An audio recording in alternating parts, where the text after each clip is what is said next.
Wow, look at that gorgeous sky.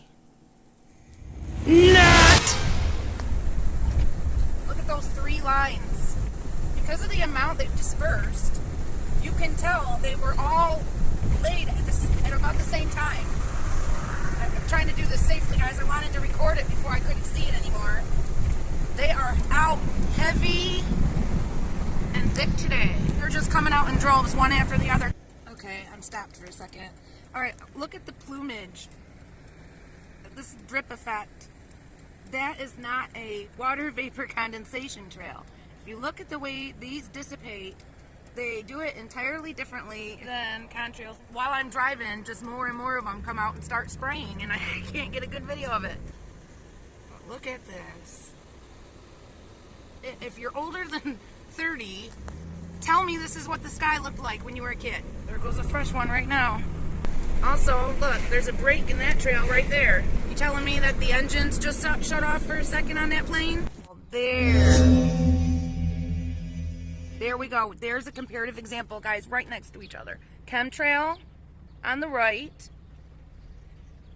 condensation trail on the left. You see that, people? They're both flying at the same time right now. One's just a little ahead of the other. That little regular contrail is about to go right through the gap in that chemtrail. Amazing. Okay, now I'm facing it. Look at that. Do you see what I am seeing? You know, there's a number of reasons why I'm saying this. It's not just about the initial superficial appearance. But see that little white spot? That is a contrail.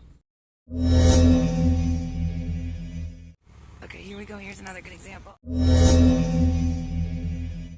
Here we go again. I'm getting a bunch of examples right now.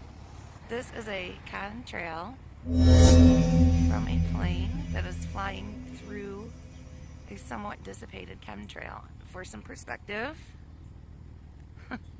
see these lines going all the way across the sky? Alright, now we see this.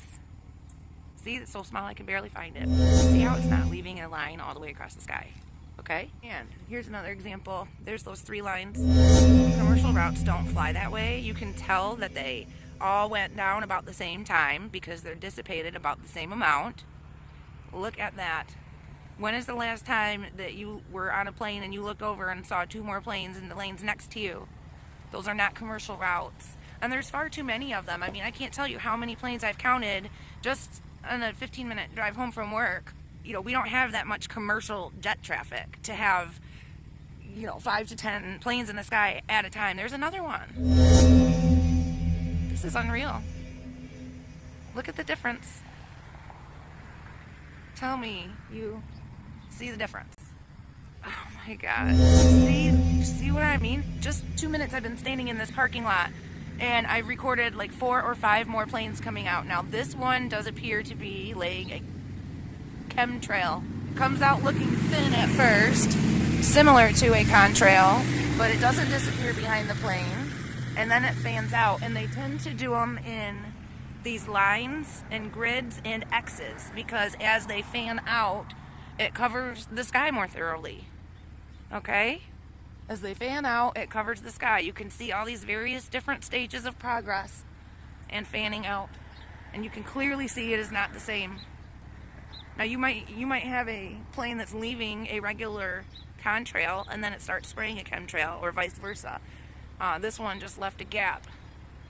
It's like they're switching tanks. They like run out of the spray in one tank and switch to another one, and the line picks back up, and then when they start to run out, you can see it start to fizzle out behind the plane, and it'll be kind of spotty, and then it disappears.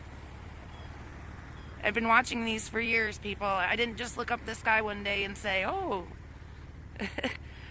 there's a conspiracy. No, I've researched this. It's happening.